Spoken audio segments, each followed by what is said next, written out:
So it's 6 o'clock. Should we get this show on the road?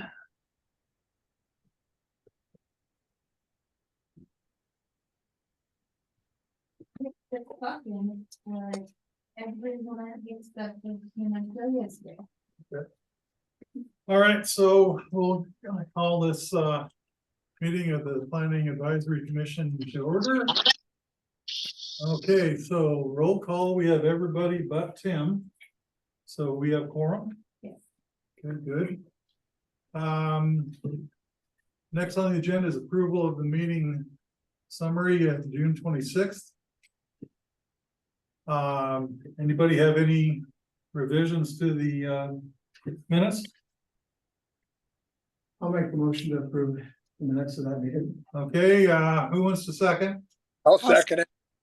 Okay, I'll Matt third it. seconded it. Okay, all those in favor, please say aye. Aye. Aye. Opposed? No, motion passes. Okay, anybody want to do any changing of the agenda? Or excuse me, approval of the changes to the agenda. So anybody have any changes that we the hearing none? Okay, let's hear Any conflict? None. With tonight's meeting. well, we haven't approved the agenda, changes to the agenda. I'm sorry, I'm moving right along. Yes, you did. So, You're gonna move to, okay, yeah, I'm gonna move to approve the agenda as. okay, who Presented. seconds? Yeah. Okay, I'll second it with the heck. All those in favor say aye. Aye. Opposed? Okay, the agenda is approved. And okay, so who has a conflict of interest? Don't have any. None. None. And let's move on to the next meeting is going to be October 16th. Okay, and now we turn over to staff. So just a couple of updates. So, next meeting, October 16th, we should have a rezone for the PAC. And most likely another one in November. And then we are currently finalizing our contract with, SCJ Alliance. And that should be done pretty soon here. And we should have a couple of deliverables, before the end of the year, so that means we should have at least a meeting or two to go over some of the comprehensive plan update work before the end of the year is over. And those would be the work plan and possibly the public participation plan. For the comp plan, perhaps. So those would be in addition to our PAC meetings. No, not so far. So far, it still would be a PAC meeting. I don't know if we're gonna need additional meetings that or not. But you'll let us know. Yes. Okay. If we need to adjust the group anyway. And then. So let's see what else we have. And then,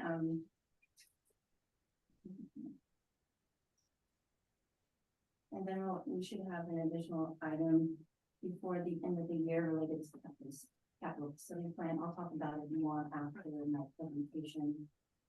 So we'll have something on the capital facilities plan. And then just to let you know, we have a presenter presenting first, Carol Holman. She's a senior planner with the Department of Commerce. She's also our guiding assistant for the comp plan update. So I just wanted to let you know who our presenter is here soon. And that's it for me. I don't know. I do have something, Joseph Myers has stepped down, he's moving or has moved to Florida. So we have a vacancy on the Planning Advisory Commission, so let your friends and family know, and I'll be doing a news release next week at the board to just recruit another member.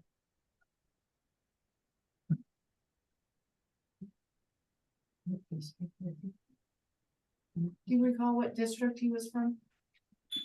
Hood Sport area. I don't remember for sure if he was that large or not, but I can look that. Okay.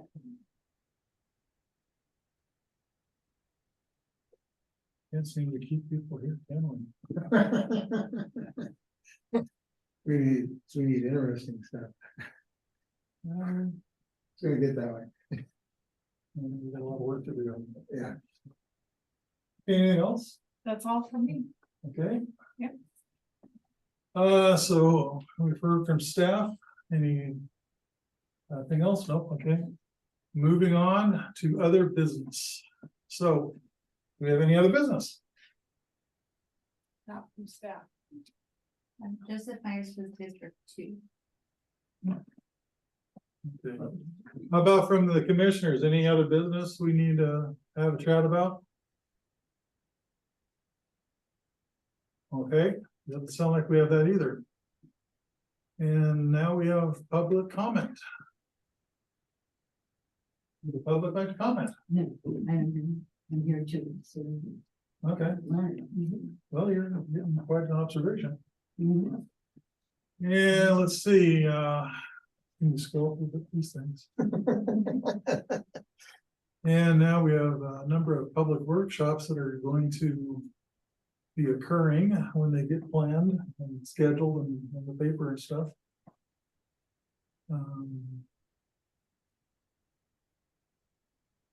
Right, so. Carol, you should be able to share screen if you need to.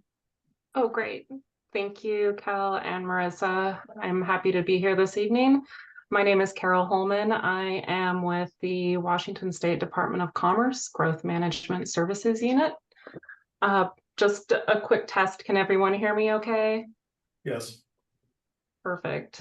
All right, thank you for having me here this evening.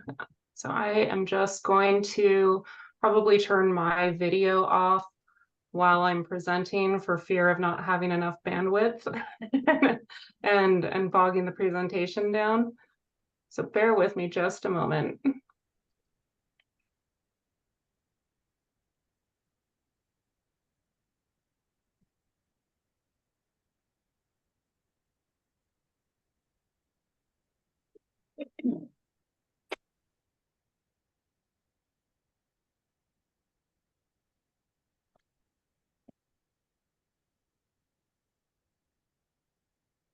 All right, hopefully everyone can see the screen.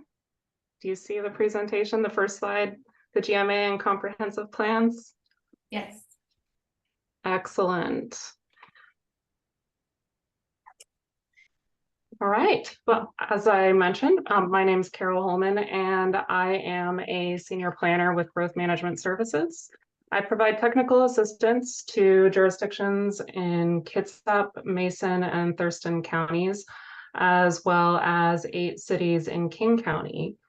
And first, I would like to thank you for the opportunity to attend your meeting this evening and talk with you about the Growth Management Act and the periodic update process, along with some other highlights about recent legislative changes that came out between 2021 and 2023. We are looking forward to working with you throughout the process to help you cross this finish line. So as you know, staff is getting prepared to start the periodic update for the 2025 cycle. And my hope is to share some critical tools with you to help you get started in the right direction and leave you with a good understanding of the overall process. First, I am pleased to introduce our agency. At the Department of Commerce, we strengthen communities, and our agency touches every aspect of community and economic development: planning, infrastructure, energy, public facilities, housing, public safety, crime victims, international trade, business services, and more. We have hundreds of programs, services, and funding opportunities, and all are focused on strengthening communities. So our agenda this evening, I'll try and make it as brief as possible, but I'm just going to go over why we plan, then provide a quick overview of the Growth Management Act, comprehensive plans, the 2025 periodic update and process, new legislation, and there are multiple planning resources that I've provided in the slides. So when this meeting's over, I'm going to send that out to staff and they can distribute if everyone here is interested in having that at their disposal as well. And of course, we'll do a Q&A. So before totally diving in, let's talk about why we plan. So whether we're talking about a comprehensive plan, a water system plan, or a transportation plan, what do these plans do for you and when do you need one? And a handful of reasons are listed on this slide. I won't bore you with reading every single one, but local governments plan for efficient use of resources so your community's needs are met while preserving resources for the future. Planning creates the framework for future development, helps put measures in place that mitigate impacts from climate change, ensures economic development and vitality, promotes better use and conservation of natural resources, helps prevent land use conflicts, and sets the stage for creating and maintaining strong communities for us and future generations. And so I'll just, read a few. Land use decisions have a long-term effects. Infrastructure in particular has long lead times and long payback periods. I know Marissa will be touching on or going into a fairly deep dive on capital facilities, which is an element in our comprehensive plans. And of course, the public expects fairness and transparency. So we're going to start here with a pretty high-level overview of the Growth Management Act, otherwise known as the GMA. As you know, planners love our acronyms, so I'm sure you'll definitely hear more of them as we go through this. The legislature adopted the GMA in 1990 in response to concerns that quote unquote uncoordinated and unplanned growth, together with a lack of common goals, expressing the public's interest in the conservation and the wise use of our lands, pose a threat to the environment, sustainable economic development, and the health, safety, and high quality of life enjoyed by residents of this state. It is in the public's interest that citizens, communities, local governments, and the private sector cooperate and coordinate with one another in comprehensive land use planning. And so the Growth Management Act, this comprehensive land use planning is what we commonly refer to as our long-range planning. And so the comprehensive plan is our long-range planning document for local government. So with this, the GMA provides a statewide planning framework to address these concerns and requires local planning guided by state law, which is regionally enforced. So something new is the GMA now has 15 goals adopted to guide development and adoption of comprehensive plans and development regulations. These goals are not listed in the order of priority, and they're not prioritized by law. So each carries the same value and importance to our state, and all should be looked at to complement and reinforce one another. So in the text itself, some goals use soft words like encourage, while others contain action words like reduce, maintain, protect. And I'll list a few. I won't go through all 15, but just for example, when we're talking about urban growth, the GMA wants us to encourage compact urban growth and reduce sprawl. In 2021, the housing goal was strengthened from encouraging to plan for and accommodate housing. And then a couple of new ones, or well, recently added anyway, excuse me, is the climate change and resiliency goal. And that is protect and enhance the environment. And then we also have shorelines of the state. That's one of the newer additions, but of course we manage shoreline development per the Shoreline Management Act in RCW 9058-020.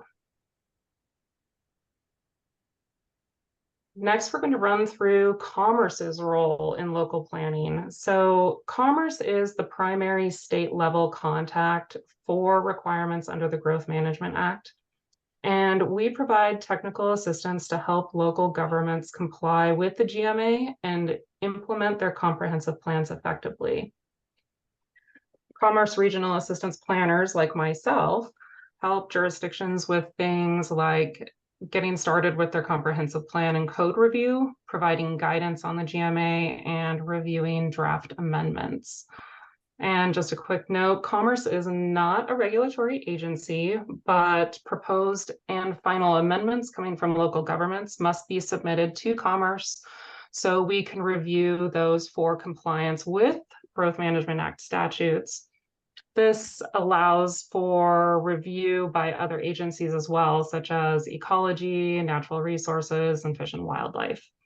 And these other agencies should also be contacted the process so they can work with you on proposals that impact topics and regions under their purview. So that wraps up the GMA, and we're going to now jump into a little bit more detail about what goes into the comprehensive plan, our long-range planning document. And you've heard of it. Comprehensive plan is just kind of shortened down to comp plan, make it less of a mouthful, I suppose. So what makes a good plan? I think this is a great place to start. And Dave Anderson provided this slide in a presentation that he did not too long ago. And I just thought it really, really hit the nail on the head. It is disciplined imagination. These two words are the shortest description of planning that you can have. And within disciplined imagination, there are three hallmarks of a good plan. A good plan is realistic, compelling, and specific. And what we mean by realistic is unless a plan is grounded in reality, it is not likely achievable. So a community will either lose faith in the plan or come to regard it as something separate from its day-to-day decisions. And even worse, a community could make irreversible decisions based on wishful thinking, only to find itself disastrously overcommitted. So realistic, we're using, forecasts, inventory analysis. This is all based off of, data, best available data in general, and what we know on the ground. Compelling, a plan must articulate a compelling sense of the community's long-term goals, and it must also be flexible enough so that it can be managed adaptively, and firm enough so it allows the community to make persistent efforts necessary to achieve its long-term goals. And so this is really that vision piece that you have at the beginning of your plan. And this vision is articulated in the goals and policies that are developed and presented in your plan. And then by specific, it's just that the plan must be specific, and they need to be sufficiently specific that they guide day-to-day decisions. And a plan that lacks specifics can either really confirm or deny any decisions on any given day. So a good rule of thumb is the plan should force the community decision makers to regularly confront tough issues. And it should help communities regularly make decisions that are uncomfortable in the short run for the sake of achieving their long-term goals. And so these are, again, really the hallmarks of a good plan because they allow you to make persistent effort toward achieving long-term goals. And a plan is really not about, oh, it's just 20 years from now. It's a set of nested decisions that you're going to make and move toward that direction of achieving your long-term goals. So what is a comprehensive plan? In short, it's defined in the Growth Management Act as a generalized coordinated land use policy statement of the governing body of a county or city that is adopted pursuant to this chapter. And that's under 3670A. So the GMA provides specific direction on elements that must be included in the comprehensive plan and the contents of those elements. And it really specifies that the elements,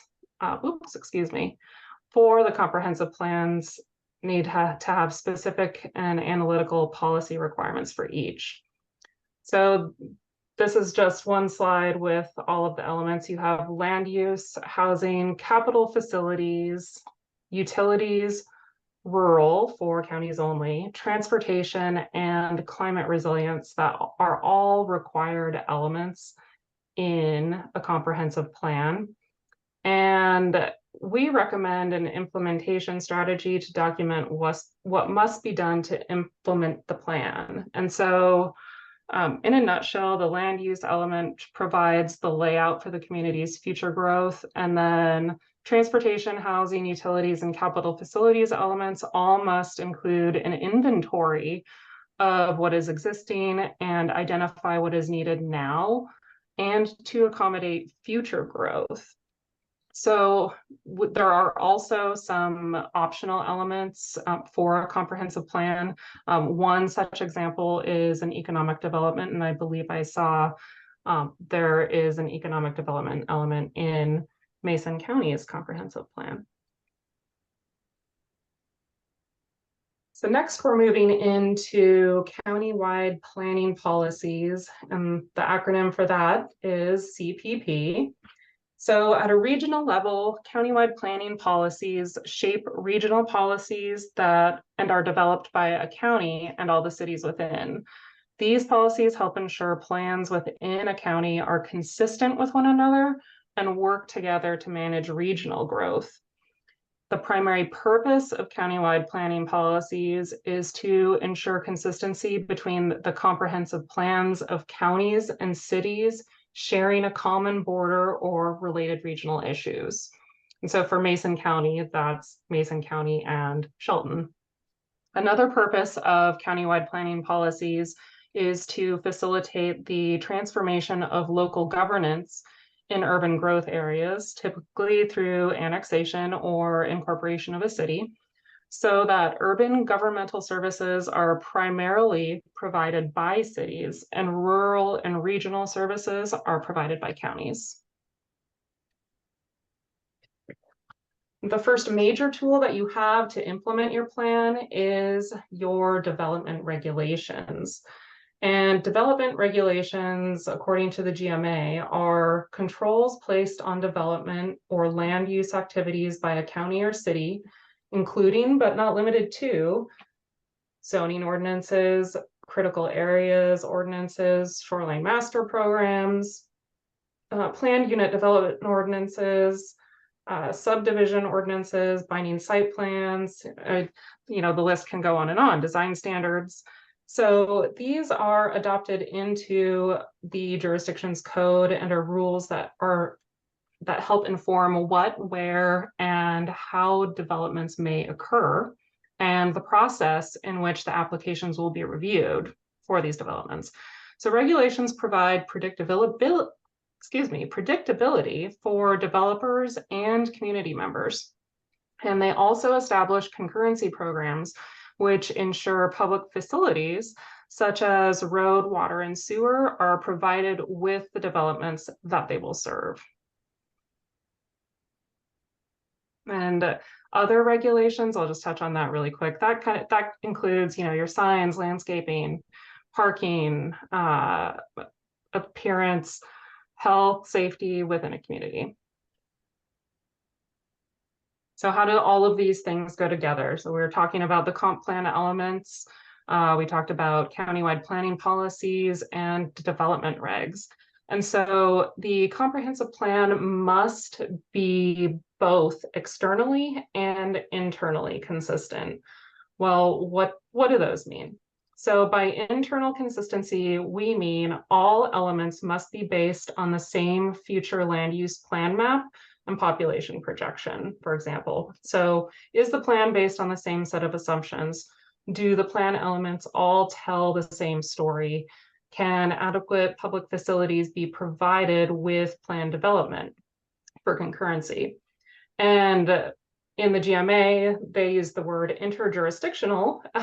We've whittled it down to external consistency. And by that, we mean the plan must be consistent with the countywide planning policies and should be coordinated with plans of adjacent cities and counties.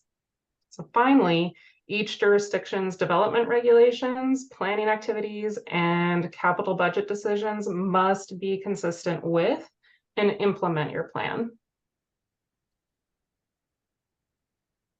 And I apologize for this because this one has, there are a lot of slides with a lot of text coming up, but I'll try to keep each one of them short. Implementing your comprehensive plan is not just simply being consistent with a plan, but also, like I said, implementing it through development regulations and your spending priorities.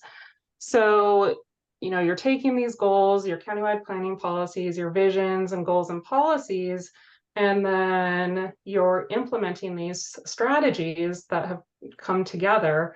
And for example, your infrastructure spending priorities appear in your capital improvement plans or your CIP. And that lays out priorities for local infrastructure investments and must be consistent with the comp plan.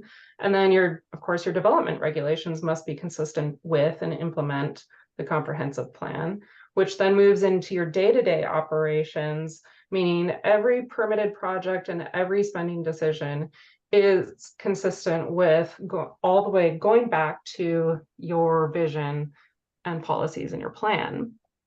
So your development regulations, such as zoning, permitting processes, and critical areas, all need to be consistent with that vision.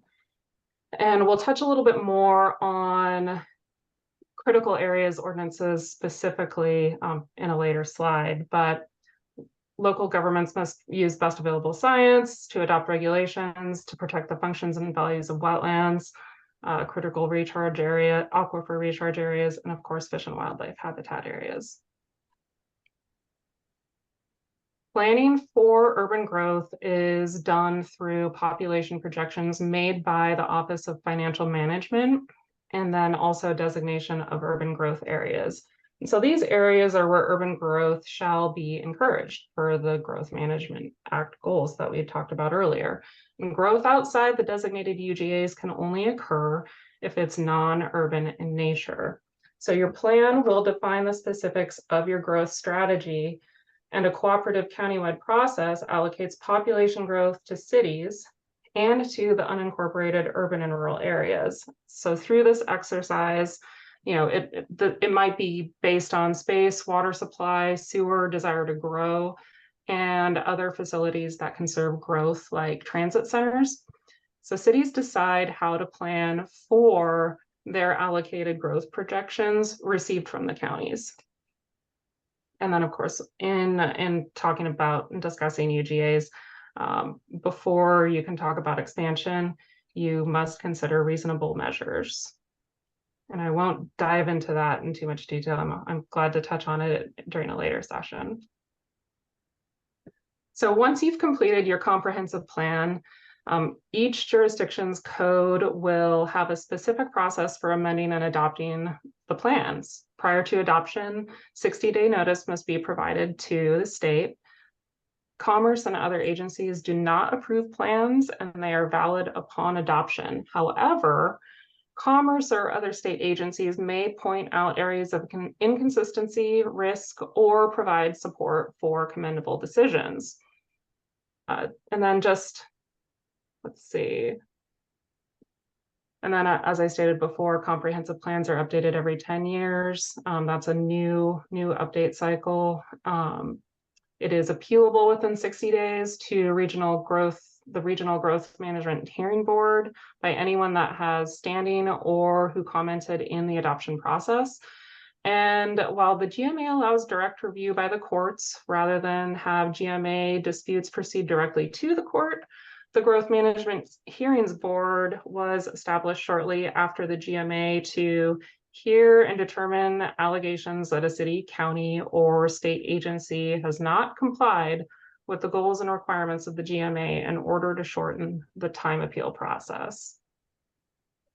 So that wraps up our GMA overview. And now I'll talk about periodic updates in a little bit more detail.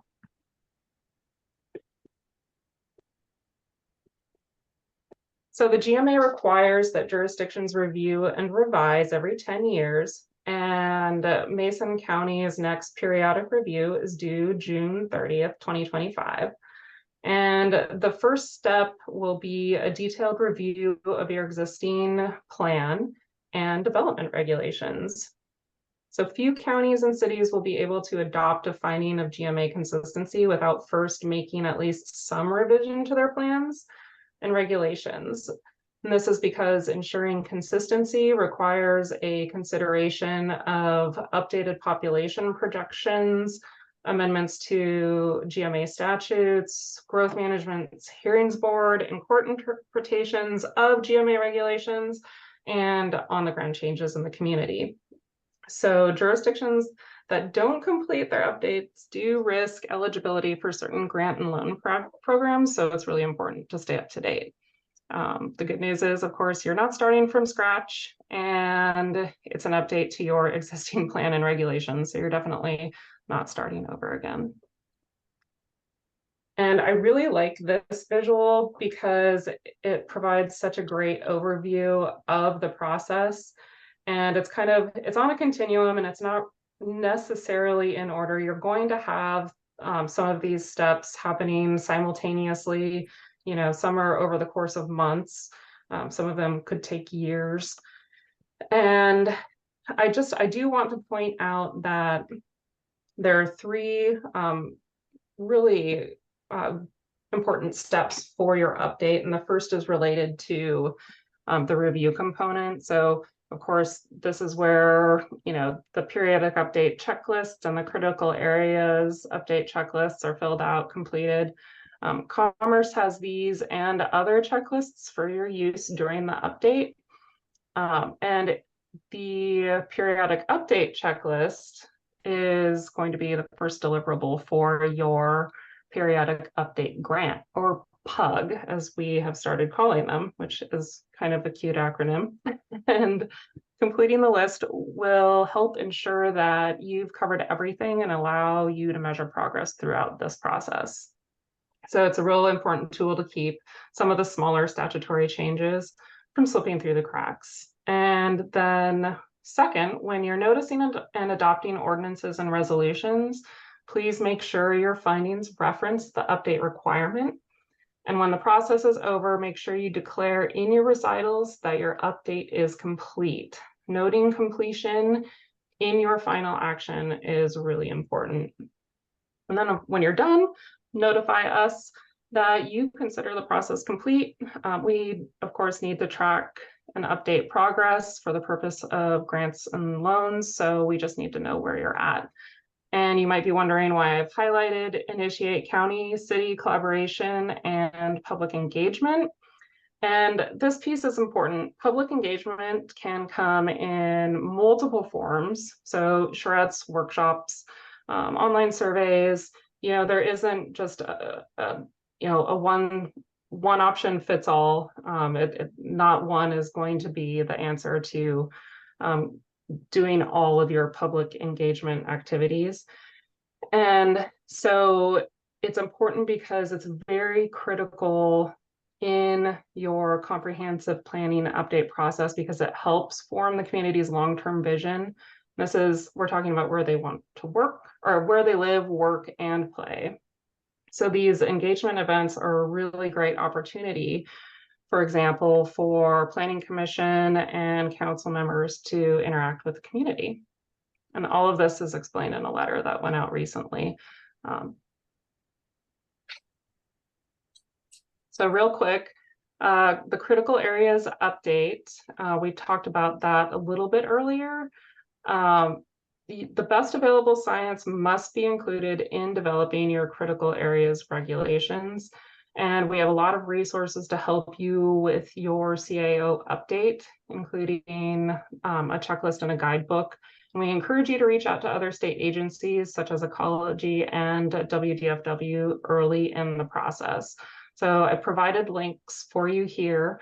A quick note, in 2023, SB 5457 was passed during the legislative session, and this bill allows cities with a population below 25,000 to adopt county critical areas ordinances by reference and avoid the duty of having to conduct a separate critical areas update. Not that Mason County is a city, but just letting you know in case Shelton might be interested in that process. And here, this is real quick. If you click on the link in the lower left-hand corner, when you receive this later, it'll bring you to the periodic update page, which has these checklists for you. So one for the PUG and one for critical areas. And then while you're going through the update checklists, the highlighted areas in yellow, those are new legislative changes. Right now, the addition that's out there is only good through changes through 2022. And then I know that they're working on updating for 2023 right now. So we'll let you know when that version's out. And this is just a sample periodic update timeline, definitely not cast in stone.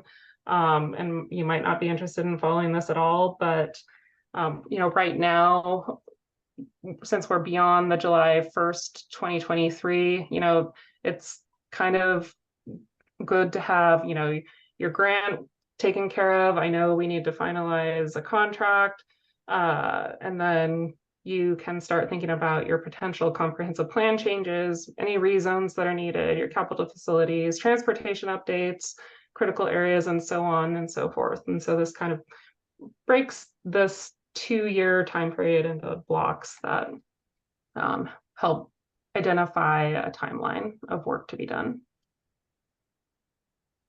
And this is just another resource page. So in addition to all of our checklists, we have a bunch of other resources specific to periodic updates.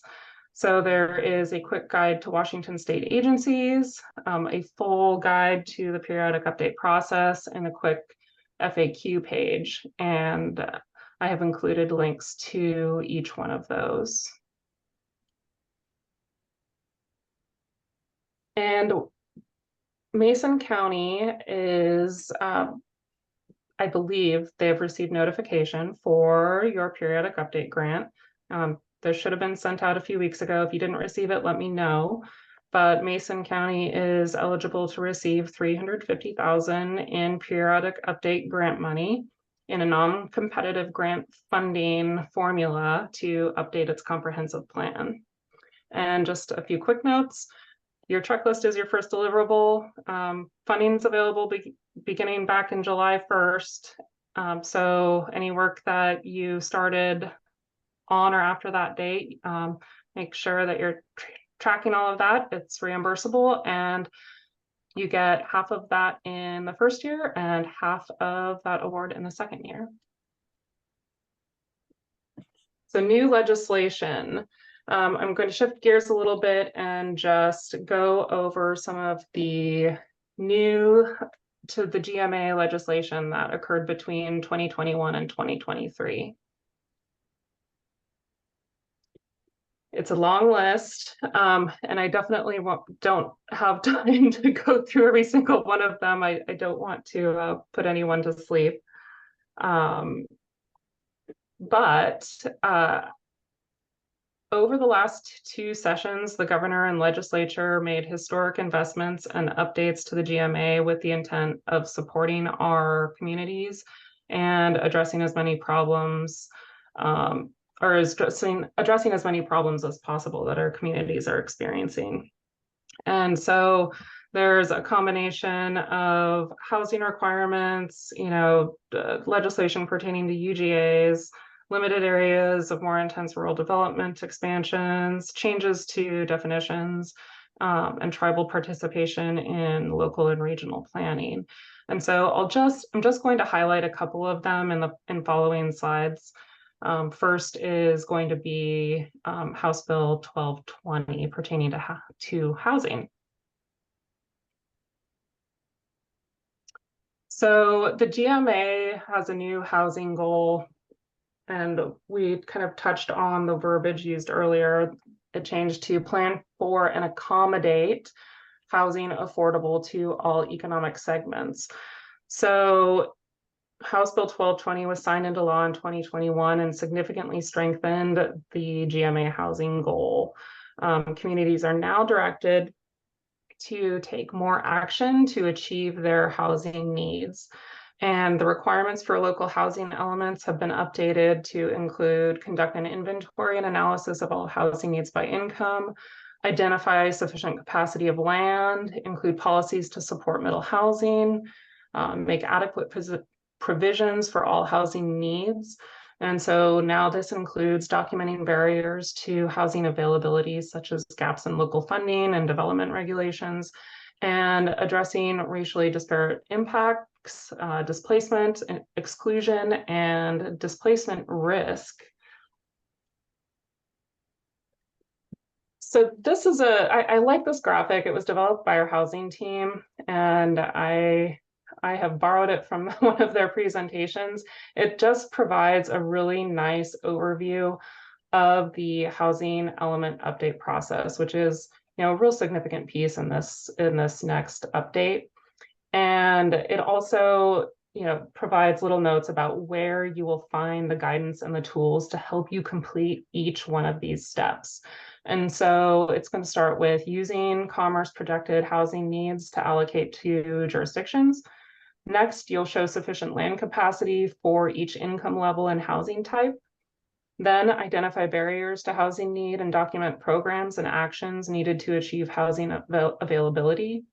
Review, identify, and address racially disparate impacts, displacement and exclusion, and areas at high risk of displacement. And then you'll take all of that and put it together to update your policies and regulations. And so that first piece, you can actually just use the Housing for All planning tool. It's available online. I've provided links, and all of this, excuse me. And table 1, as you see, and hopefully you can see it clearly, and it's not too small. It just provides the Mason County projected population out to 2045.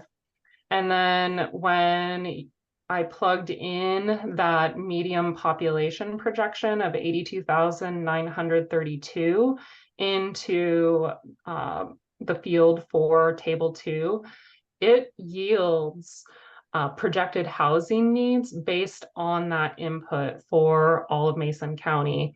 And so that is identifying where the housing is needed based off of those income bands that you see there. So there's extremely low, which is less than 30% AMI or area median income.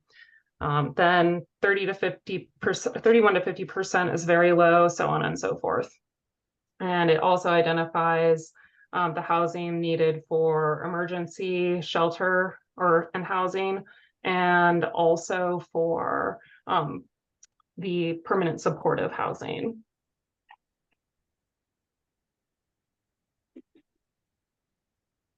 And then I won't read all of these, but this is just providing links to the planning tools and webinars that have occurred, so you can learn more about all of the changes for updating the housing element this time around. And then if you click on the image here, it'll bring you to a dedicated website for the housing elements. So HB 1717 was passed in 2022, and it pertains to tribal participation in planning. So it just as some highlights here, federally recognized tribes may voluntarily choose to participate in the local and regional planning processes. Local governments must provide opportunity for tribes to participate. And there's even mediation for agreement disputes offered through Commerce Growth Management Services. And we do have a new tribal planning liaison. Her name is Bridget Ray. And she has hit the ground running since she started and has been feverishly working on developing resources to assist you with tribal coordination. I put her contact information in this presentation, so definitely feel free to reach out with her or reach out to her with your questions about tribal participation in planning. So 2023 came in with another slew of changes, and this list provides some of the major legislative changes. Not all of this has been codified yet. So what we recommend is just checking out the bills individually, and you can do that using the first link under links to additional resources. It just goes to the Washington State Legislature bill information page, and you plug in a bill number, and it'll bring it up with all of the associated documentation. And we keep a summary document of Growth Management Act amendments, which is really helpful. It's the second item. And we also publish a special edition of a planner's newsletter on legislative changes. I have included a link to the 2023 changes here. And I'll briefly touch on House Bill 1337, which is known as the ADU bill, and then House Bill 1181, which is known as the climate bill. So in 2023, HB 1337 was passed, and Mason County, I did notice, has some ADU or it addresses ADUs in its code, and I believe some of these updates will be necessary to comply with House Bill 1337, but you have until the end of 2025 to complete those updates. So, of course, don't panic. So under House Bill 1337, counties and cities must allow 2 ADUs per lot within urban growth areas. And ADUs may be attached, detached, or a combination of both. Over at the right is a little graphic showing just a few examples. This is definitely not an all-inclusive infographic here, but it does provide some very specific requirements to local governments, which include, you cannot require owner occupancy on the property or prohibit sales as independent units, charge more than 50% of impact fees charged for the principal unit, and jurisdictions must allow an ADU of at least 1,000 square feet or up to, adjust zoning to be consistent with House Bill 1337, and set consistent parking requirements based on distance from transit and lot size. And we have myriad resources about housing through Commerce, and you are always welcome to reach out to our awesome housing team. They'd be happy to address any questions that you have, and if you would like additional details. Next is House Bill 1181, and it is regarding the new climate goal that was added to the Growth Management Act. So Mason County is required to complete a resiliency sub-element, which is mandatory for all jurisdictions planning under 3670A 040. The climate planning grant award letters were sent out at the end of August, so hopefully you have received that. If not, let me know. These are like the PUGs, non-competitive formula grants, and all planning activities related to complying with House Bill 1181 starting July 1st, 2023 are eligible for reimbursement.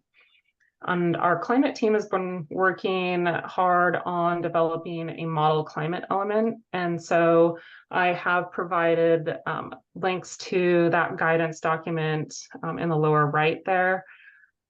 And it's accompanied by Appendix B, the climate element workbook. And there's an FAQ page, but also you might not want to miss out on these. Hopefully they're recorded. I can't imagine they aren't, but there are 2 upcoming workshops aimed at helping jurisdictions understand their requirements under House Bill 1181.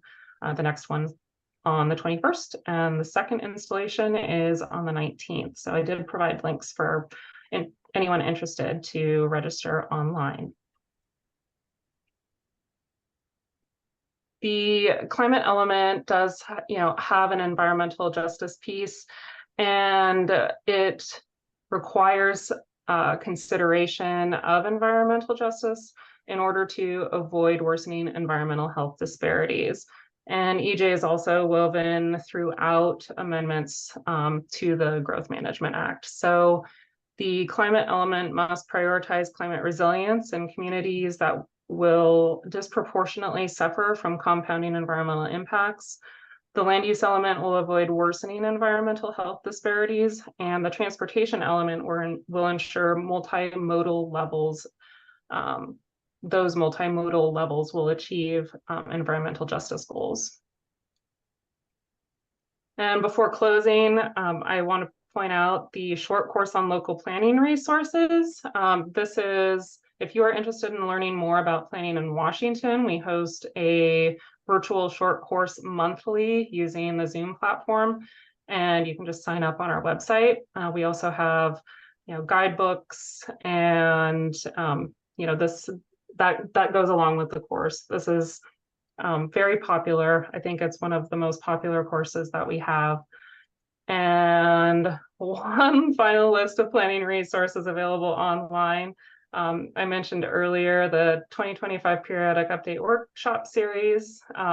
That's kind of a don't miss. They're really great. They have their recordings posted of previously held workshops. Don't want to miss out on that.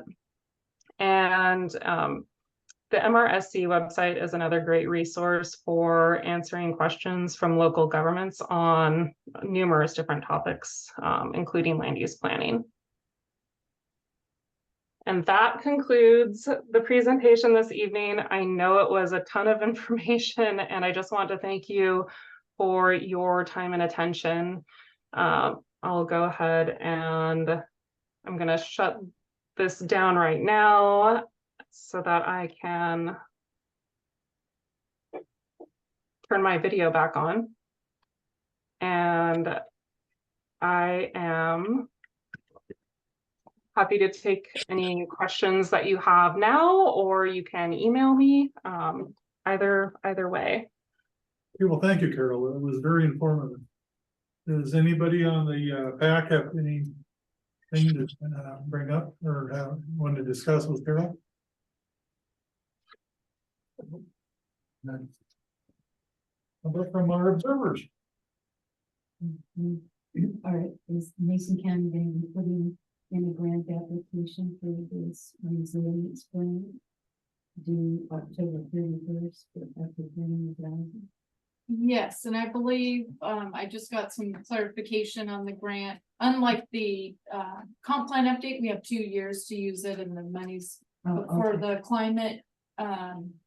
I think we have 7 years to use it, so I'm going to be meeting with So our hazard mitigation or our EOC folks to see, because we just adopted the hazard mitigation plan, and see, because we could use the money. There's a variety of things we could use the money for. Yeah. Some of it will be for the required element in our comp plan, so we'll supplement our comp plan grant with some monies from that climate grant, and then you'll also see like what other opportunities are there. So we're still exploring that, but we'll likely.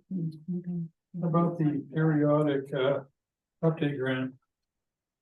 Yes, That was so, also, yep, and then, Yeah, and Brad just asked the same question if we found the grant money yet, and we applied for it, so the application's in there, so, and it's before the deadline, so it's non-competitive grant, so. We should be getting, it. we're waiting, okay. We're just waiting. Well, it looks like, you did a bang up job, Carol, because no one's asking questions. Brad does have a question. Or I've thoroughly confused everyone, so I hope not. I'm just looking at some of the questions popping up in the chat, and I'll be sure to send a copy of it so that everyone can reference it. Well, since we can't see what's in the chat room, maybe the commissioners can tell us over the video. What questions does everyone else have? Because I'm not aware of any. I don't see anything. Brad has one, from earlier, it says, does the housing goal follow House Bill 1110, replacing single family dwellings with multi-family dwellings? So does it follow replacing them? It definitely, HB 1220, or no, I'm sorry, that was 1110. I'm gonna have to look at that one. I don't think it necessarily replaces. I can pull this up 1 second.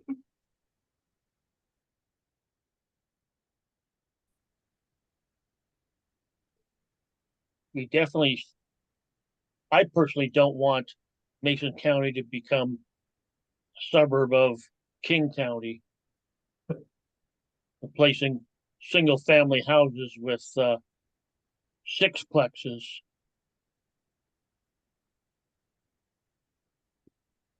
Okay, so I'm just going to House Bill 1110 is known as the Middle Housing Bill, and I'm just dropping a link to the Commerce fact sheet pertaining to middle housing and HB 1110, so that you can take a look at it. But essentially in 2023, the legislature passed House Bill 1110, which substantially changes the way many cities in Washington plan for housing. It requires cities of certain sizes and locations to allow multiple dwelling units per lot in a middle housing type of form. And then it goes on and on. But I can take a look at this specifically through the lens of what would apply to Mason County. I'm less familiar with this one, but I'll definitely reach out to our housing team to find specifics, and then I can forward it on. Okay. Certainly shouldn't. We don't want, I don't want Mason County to be densified. I hope you all don't want that either. so Brad, I'll just address kind of a planning 101 for Mason County. So where we're putting and where we're allowing higher densities is within the Shelton urban growth area. So the city of Shelton has their own boundary, and then surrounding that boundary of what we call the urban growth area of Shelton, but it's still in county jurisdiction.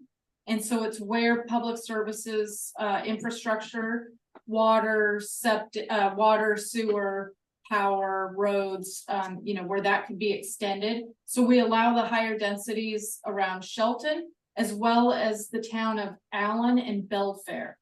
Now, outside of those three urban growth areas, the county will remain in rural and, unless you have, we won't allow anything greater than 1 unit per 5 acres, unless it's already been pre-platted prior to the 90s, which there's a lot of that around the county. But so generally, you're not going to see high densities within the rural area of Mason County.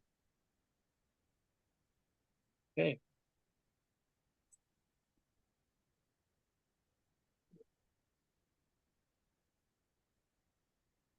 Oh, thank Well, you for there's- your, oops, sorry. Go ahead. Just thanks for your questions, and thank you again so much for your time. if there are no further questions, I think I will hop off the line so Marissa can start her capital facilities presentation. Well, Carol, you're talking to us from Friday Harbor? I am I didn't hear that in an introduction. not from Friday Harbor, but on San Juan Island. Okay, Yeah, I've been out here for 20 years now, so that's kind of hard to believe, but let's see what happens in the football game this week, this Saturday, for the PAC-2 championships between the Beavers visiting Pullman. As I am a Coup.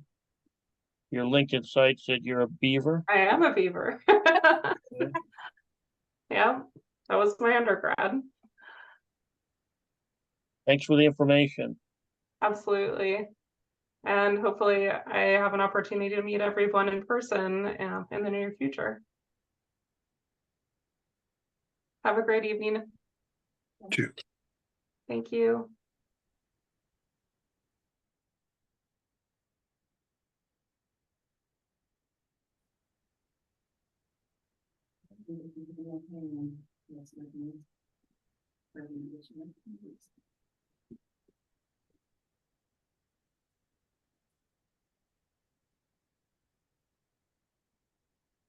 You're a very rowdy crowd.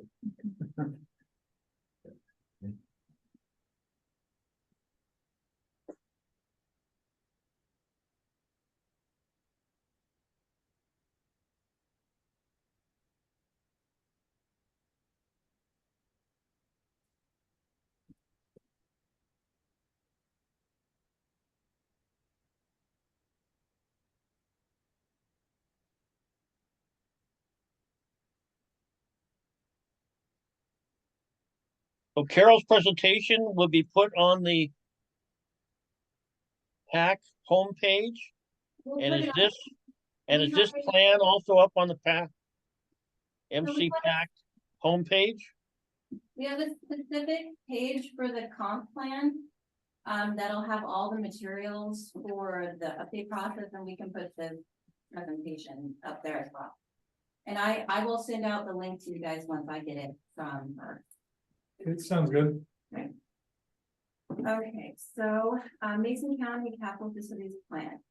So I set this presentation up to kind of give an overview of capital facilities planning, just for those who aren't too familiar with the process first, and then we will go into the specific issues with the current adopted plan and what is changing with the draft, or what has changed so far in the draft, and some issues that we still need to address. So, Mason County Capital Facilities Plan. So fully planning jurisdictions under the GMA are required to outline their plan for supporting development within the county. And this includes planning for the financing portion of that infrastructure as well. The plan allows staff and citizens to look at the long-range implications of projected growth within the county and the capital improvement program proposed to meet the demands of development. The plan also allows us to look at where specific funding intended for capital projects is allocated. When the county prepares in this way, we are also opening ourselves up to grants to and loans that are administered from the federal and state agencies. So it's really important that we have a good plan that's complete and accurately shows what the inventory capacity and needs is for the county. The goal of a capital facilities plan is to lay out the prioritization of capital projects in order to accomplish the goals of the county's comprehensive plan. We may find that as we start the comprehensive plan update process, that the vision for the county may change even ever so slightly, and thus the goals and policies within the plan, ultimately leading us to update the CFP even further. One of the major issues with drafting a CFP is that it requires a lot of coordination with many different departments and districts and non-county providers. And planning, we don't have our own capital projects, we don't oversee any of our own capital projects. But we're really responsible for the coordination of bringing information from the other departments and districts together into one plan. Unfortunately, sometimes there's not always the staffing available in other departments and districts, to have a dedicated source, for us to coordinate with. So sometimes that's a difficulty, to overcome, but hopefully if, the planning department has a long range planner dedicated to it in the future, we'll have someone to communicate with those departments more regularly. Differences between large and small counties. So both large and small counties have to have all of these 5 elements or points that are listed. But the difference is that, of course, larger jurisdictions will have the staff and budgets, for probably a scope of analysis that may be wider and may have an analysis of future needs and financial forecasts that are more detailed. They often have more staff to communicate more frequently with special districts. Thus the plan may also be more detailed in that respect. But these 5 points should be in any plan, and just go over them really quickly. We should have an inventory of publicly owned capital facilities and services with locations and capacity, future needs for those facilities or new facilities, locations of proposed or expanded for new facilities with capacities, and then a 6-year financing plan, capital improvement program that identifies costs and sources of funding for those projects.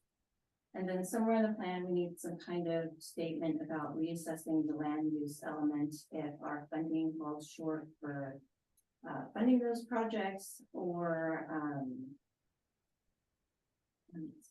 supporting the expansion of those new facilities. And this is so the element comprehensive plan, the element facilities plan, and financing plan are all consistent. And then just a couple of terms, capital facilities plan basically equals the capital facilities element plus the capital improvement program. The capital facilities element is going to be that portion of our comprehensive plan. It's the 6th chapter in Mason County's plan, which elaborates the goals and policies and objectives for the county regarding capital facilities. And it's going to look at estimated costs for projects over the 20-year planning horizon.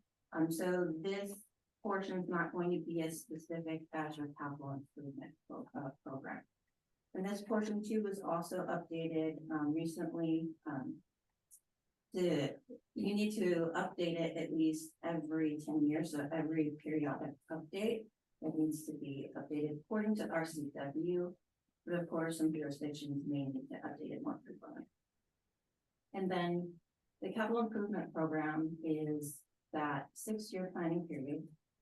So it's it has the projects with which the 20-year planning horizon will be supported. So it's going to give more detail on the financing and specific projects that will support the 20-year planning vision for the community. And then this is updated annually in accordance with the budget, but the RCW does allow it to be updated every 2 years as well. And then another point is non-county and special districts that provide a public service within the jurisdiction must be included. So the current plan really just references the special districts, non-county providers in it, and the current adopted version, though we've revised it to add more information. These districts, you'll see just to name a few of them, so are PPD, Delta Water District, School Districts, Fire District, North Branch Bio Recycling Facilities. All of these facilities serve the county, but aren't managed by the county. So, and the depth of information regarding these special districts is usually not to that of facilities or services provided by the jurisdiction. Like I said, in many cases, BFPs may only reference them within the plan. But good practice would be to include adding the provider's capacity and the future needs to ensure providing those services and facilities adequately as the jurisdiction grows. And this also allows the county to have the needed information within their plan if they ever decide to pursue different funding options, such as the PAC Meeting.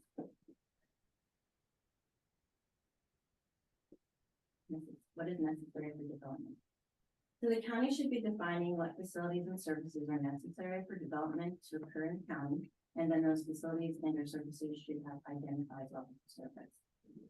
The WAC provides some guidance on which facilities should be included at a minimum, so the water systems, sanitary sewer systems, stormwater facilities, reclaimed water facilities, schools, parks, and recreational facilities, police, fire protection facilities.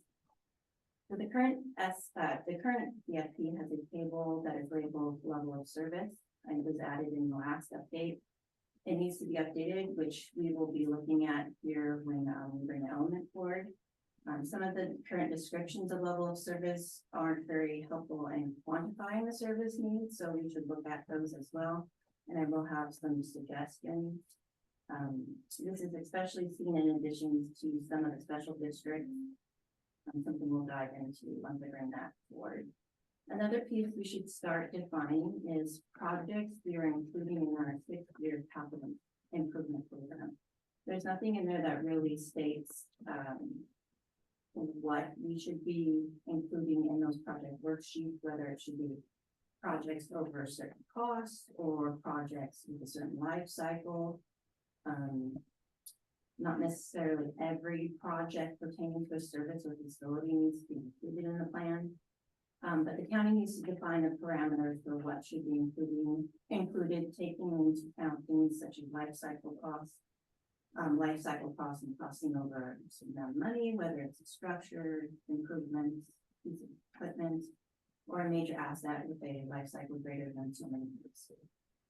And whether those capital facilities can be paid for out of the general fund or not.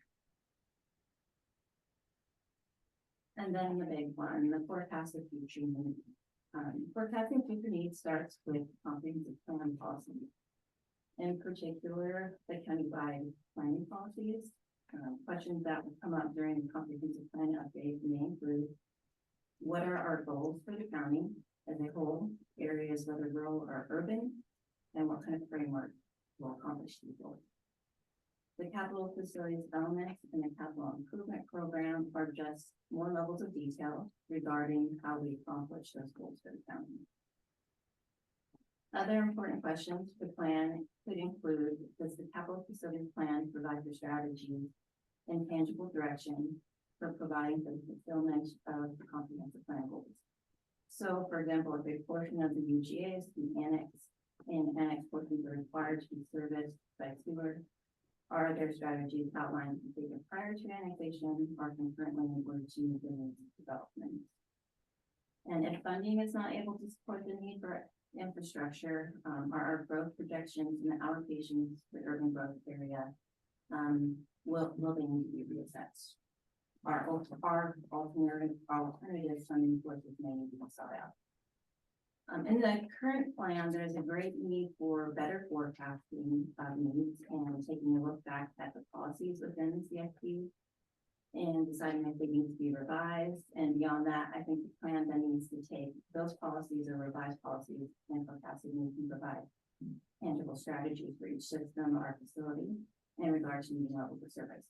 And most of the time, these strategies can be found in system plans that have been prepared. So say a general sewer plan or water system plan, but there might be some strategies beyond that, that we should be considering, of course, along with getting input from the departments responsible for overseeing them, to make sure that they are viable strategies. Another term that I'll quickly hit on is concurrency. So concurrency, basically a descriptor for a process that assures that public facilities and services necessary for development are adequate at the time the development is available for occupancy and use. But in this case, you aren't dropping levels of service to accomplish concurrency. And the law currently only requires transportation facilities to establish concurrency. But county, different jurisdictions can of course establish concurrency for other facilities and services as well.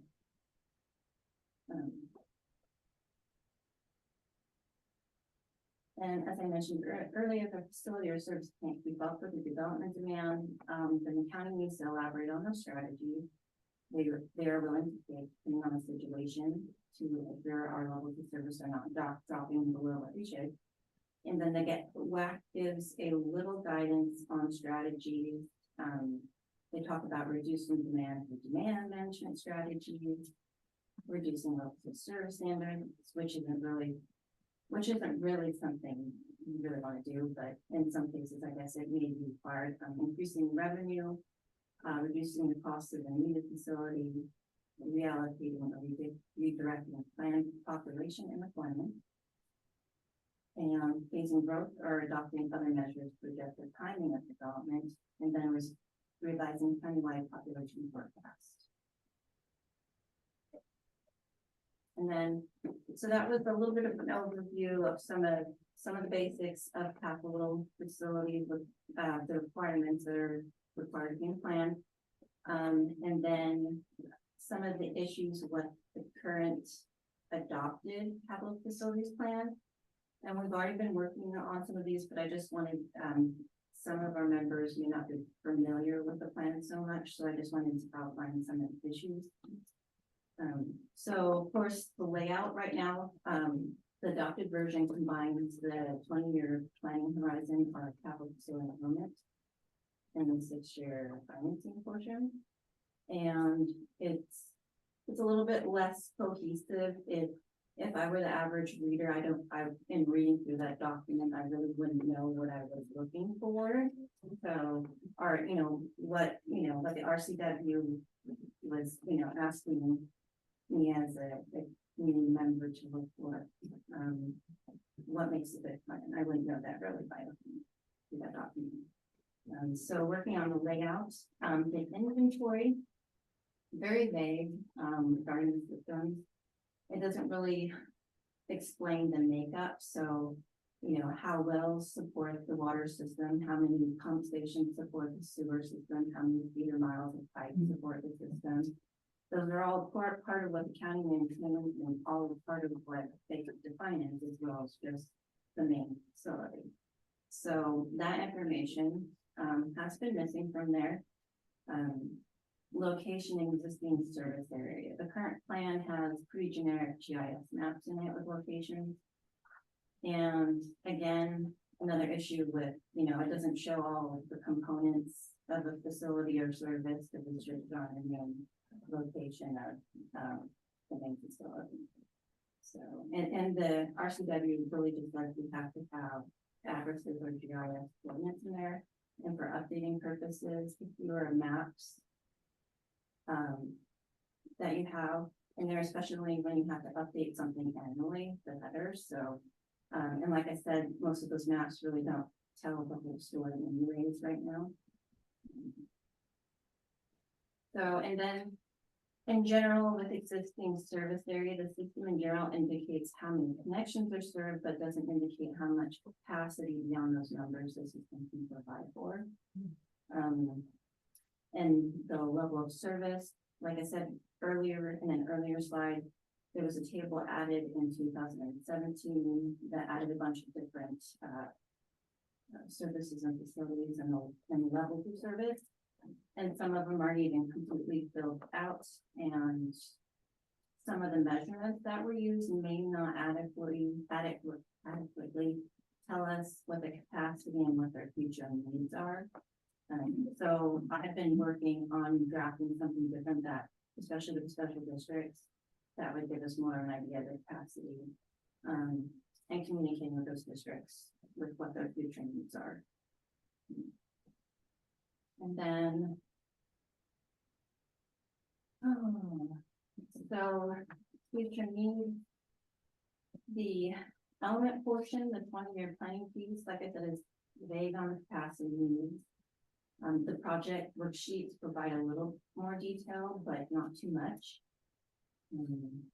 And, you know, some of this, of course, is probably having a lack of detail or a lack of updated system plans to refer to. But, you know, with the Belfair area, we have the Belfair General Sewer Plan, the EI, Planned Action and EIS work were completed, so that gave us a little bit more information to work with. And I know that the North Bay Case and that wastewater facility, that they're working with a consultant, I believe, to draft in their system plan as well. So more information on capacity and existing conditions and the need should be coming hopefully after a little bit with that work as well. And then just lack of outlining options for increasing capacity. There's not really a discussion on, you know, when we have a problem, what are the strategies to possibly solving that. There's not really too much of a discussion in there about that currently. And then with special districts, like I said before, the old plan currently only referenced them. There was little detail about them and how those system providers serve the county population development, and no discussion of their capacity or future needs as well.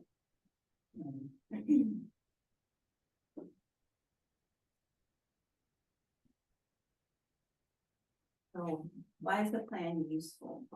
It's useful for seeing the preparation made by the county and non-county providers for development within the county. If infrastructure is a constant struggle to expand to service a greater population influx, reassessing the land use element and determining whether the UGA boundaries are right for the county's financial situation should be evaluated. But in order to evaluate quickly and efficiently, up-to-date system plans are vital. Without good or current system plans outlining future needs is very rough estimate. And of course, the rougher the estimate, the greater chance for surprises for human costs. And then I'm going to talk about this a little bit. This is the draft I've been working on, and I'm just going to give I'm going to go over it really quickly because we don't have the draft in front of you to reference. But it is coming up for eventually, and I just want to prepare you a little bit for it. And so we have the introduction section of the chapter, 4 different sections here. I'll just quickly go over it. So explaining what is a capital facilities plan, how it's used, what are the facilities and services it encompasses, how it's developed and it's updated, and then planning context, goals and policies.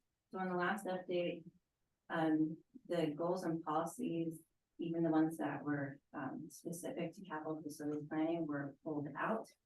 And I think the reasoning behind that was, I think a lot of them are codified in like the RCW or something like that. So that was some of the reasoning, I believe, from what I remember from that update. But having them in the plan itself just makes it easier to look at the specific facilities and service section and see if the projects are really meeting the goals and the policies that were established during the comprehensive update. So, and without having to go to another document to cross, examine and make sure things even out.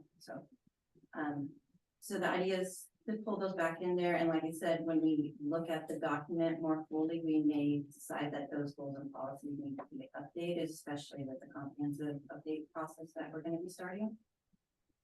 And then there is a capital facilities funding section. And this is a general discussion on the financing, current funding options. And then I am looking into possible funding options. So just some other options out there. And that would be discussion with our finance office that things that could just be thought of as possibilities for funding capital projects in the future. And then facility needs, and this is based on this is just the population projection information and a general discussion on concurrency and level of service. And then I'll talk about this first slide and then quickly go through the other ones because it won't make too much sense until we have the document in front of us. But I really tried to take each service and facility and outline it for the reader a little bit better, making sure that the sections that we need that are required by law are in there and they're evident. So we take each system.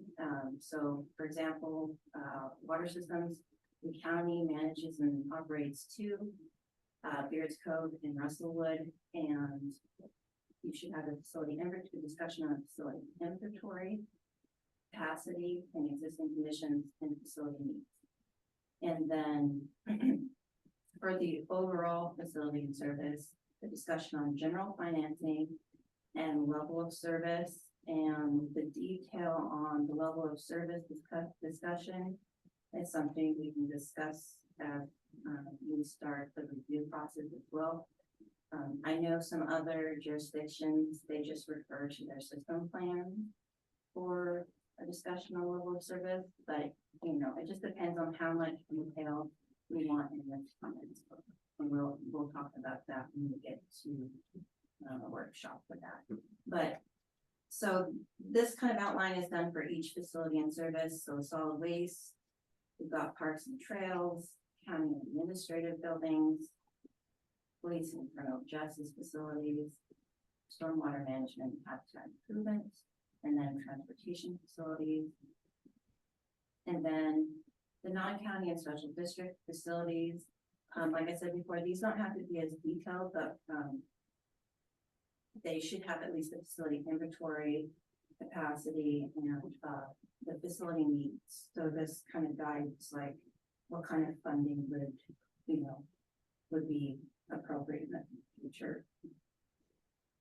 And then, so the current adopted plan, like I said, has the element portion, which is the 20-year planning horizon, and the capital improvement portion, which is the 6-year planning period.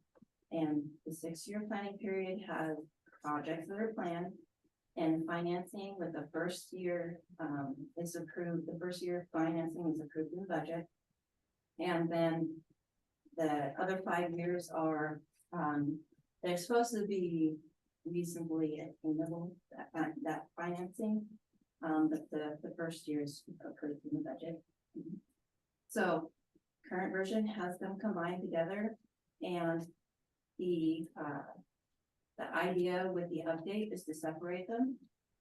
And this is really for the ease of updating, because the capital improvement portion, like I said, has to be updated annually. And it would be as an appendix to chapter 6, the element portion. And a basic outline right now, an introduction. And these are just some ideas for the introduction. I do have critical issues for the current budget cycle, summary of our cost assumptions and revenue projections for the current improvement update, and then more detailed project worksheets that come from each department responsible. And the thing that I wanted to mention is that our capital improvement program, this 6-year piece, needs to be updated before April 2024, because that will be exactly 2 years since the last one was updated. So this portion has to be updated, but the element portion could be updated a little bit later on during our comprehensive plan cycle, because we'll probably also get information during that update that would probably update our capital improvement element, capital facilities plan element portion would probably have some updates because of population projections are going to change. And then, I'm not sure what else yet will change. We might have more system plans to reference by then as well. But the capital improvement program, the 6-year portion does have to be updated. And I've already confirmed with, Commerce with Carol that it can be separated and updated as long as it doesn't contradict the currently updated draft. So, so that is something that I would be bringing forward first would be the projects, the 6-year projects that our departments update annually. And the difference would be that, you know, it's gonna be an appendix, and then we'll have sections that are more detailed on a summary of the revenue. So, so REIT 1, REIT 2, the 0.09 sales tax, more of a discussion on the 6-year projected revenue, and then breaking those up in their 6-year projections, and then breaking up the system, each of the systems, and what the costs are for those over the 6-year period too. And my intention is to bring this forward, and we can discuss, like, if there's information, you know, based on the current adopted draft, and, you know, the discussion it has about the revenue and the costs in that one. If there's information that you think is lacking from that needs to be discussed, we can talk about that in like the first workshop. So, and I think you'll get more of an idea once you see the document what I'm talking about too. I know it's hard to explain when you don't have the document in front of you right now. But I have the departments working on their updates of those financing for the 6 years for each of their projects. And I have the due dates of October, I believe 16th. And I was hoping to do first workshops in November. I'm going to follow up with them to see if that's possible, you know, because sometimes, like I said, that's an issue, is not having a dedicated person to get me that information. So hopefully we can. I'll see if there's ways that I can help some people that might need some help. So, but hopefully in November, I'd bring that first workshop on this capital improvement program. And then we'll start doing workshops on the element portion as well, probably beginning of the year. And that's all I got for you on that. Well, thank you. Anybody have any questions or anything else? One aspect, you know, because I've gotten involved with camp facilities a lot, with planning up in Allen and things of that nature. But being in the county for a while, one thing I see that's also missing is reconciling, so to speak, what's happened.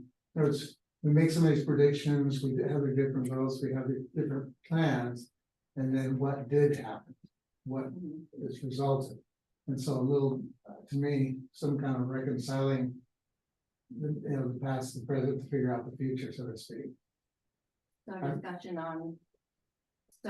a discussion on what we projected would happen and what.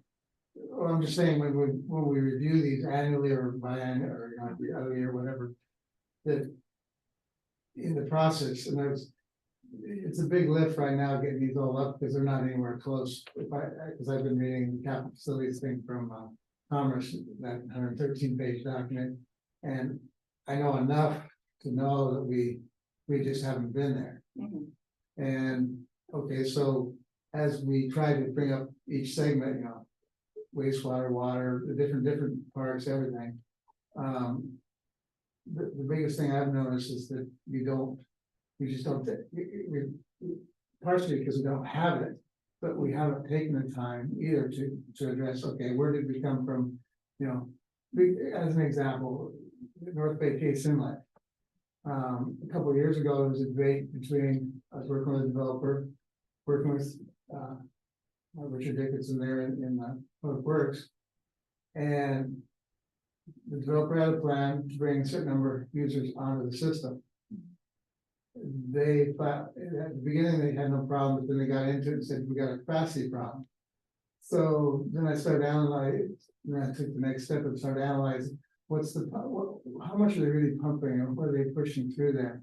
And in the process, discovered that anytime it rained, there's like 2 to 3 times as much water going through the system. And so that was why they're placing a limit.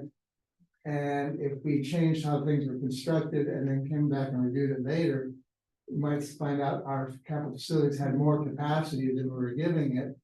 And thereby make it more affordable for housing and everything else. That's a long way around, but anyway, it's kind of, for lack of a better word, reconciling.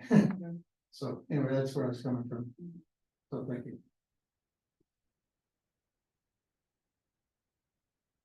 Anything from anyone else? Yeah, and I just asked a question, always been pretty confusing to me, but there have been a couple instances this year.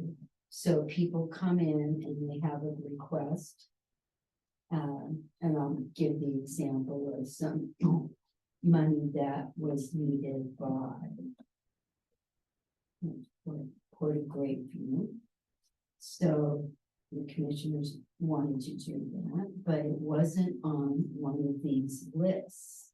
So the EDC has some list that they had, so it had to be on that list of boom, boom, boom, boom, boom, get that list. So it is that another list, a separate list, that EDC list, or is it a capital? Is it this 6-year one? Do you know?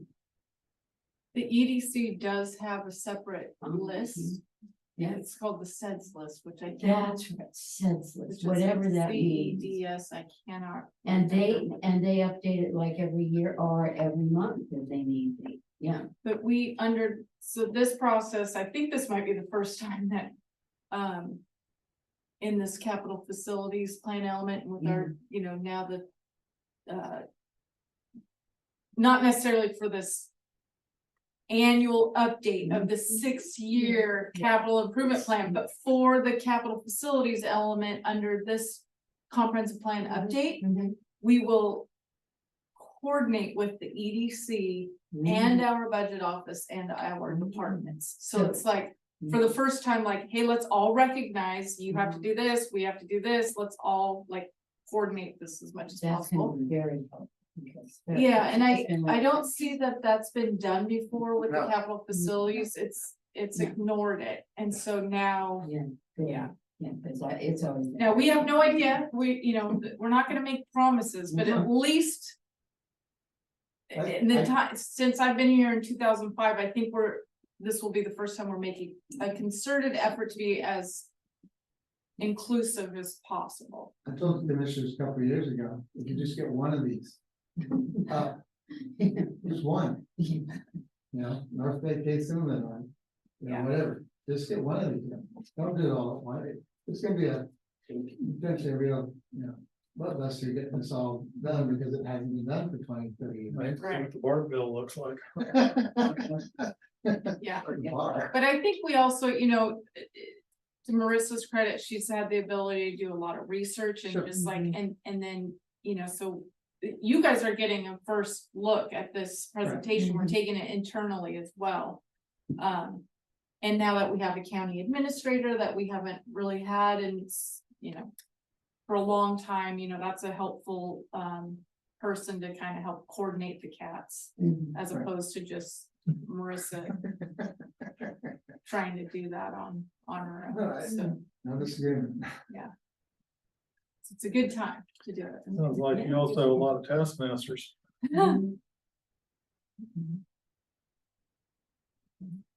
Okay, if there's nothing from anyone else, Mac, you wanna give us some words of wisdom? Oh, you're muted, Mac.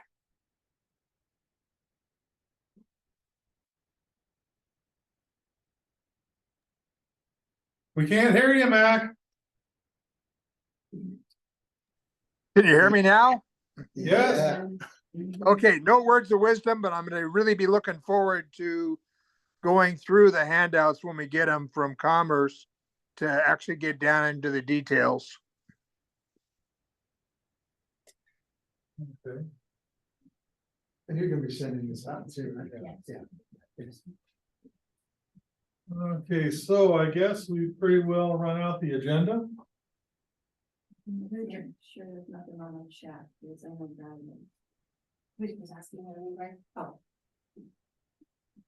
Okay, so we want to go home, so I entertain an emotion to, Well, one last question here. Reading the minutes from the June meeting, it says that item E, and it said that the $350,000 competitive grant, Marissa would be briefing on next week for a letter of support, and that they had received a qualified applicant for the RFP. So,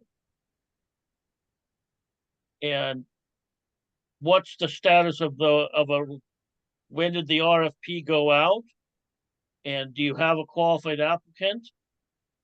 And I assume that $350,000 is going to be used to pay a third party person, the qualified applicant.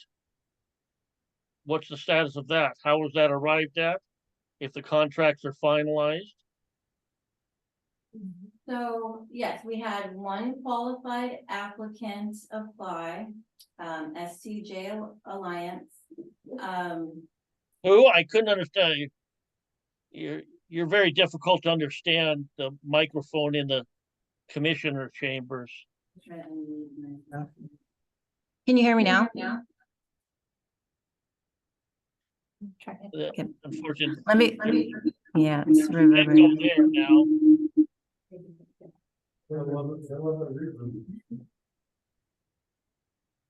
Hold on one sec.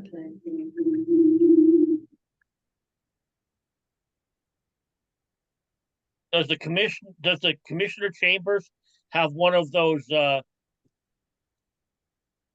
teleconference thing that they can put in the center? Yeah. No echo. How about I turn mine off and go over there? It was much better before.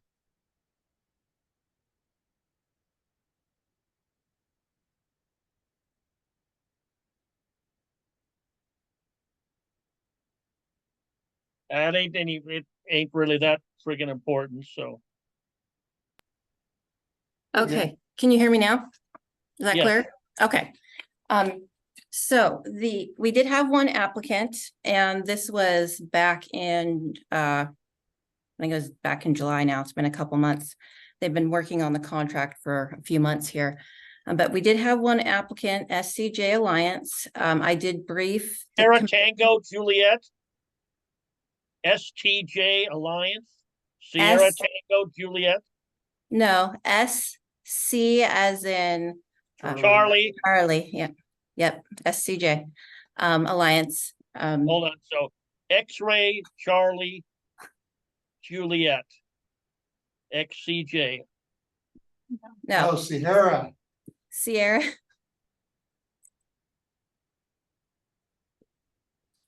I can send you some information on it too, so. Are they gonna be using up all of the $350,000? Most likely, yes. So, and we've applied for the grant. It's a non-competitive grant. So we should be hearing soon on the contract. So right now they should be drafting the contract between us and Commerce. So Commerce should be drafting that contract for the grant. And then the consultant, we have finalized the contract with them, and I have briefed the commissioners on that. And they should be, hopefully should be signing that contract next Tuesday. With STJ Alliance. Yes. Okay.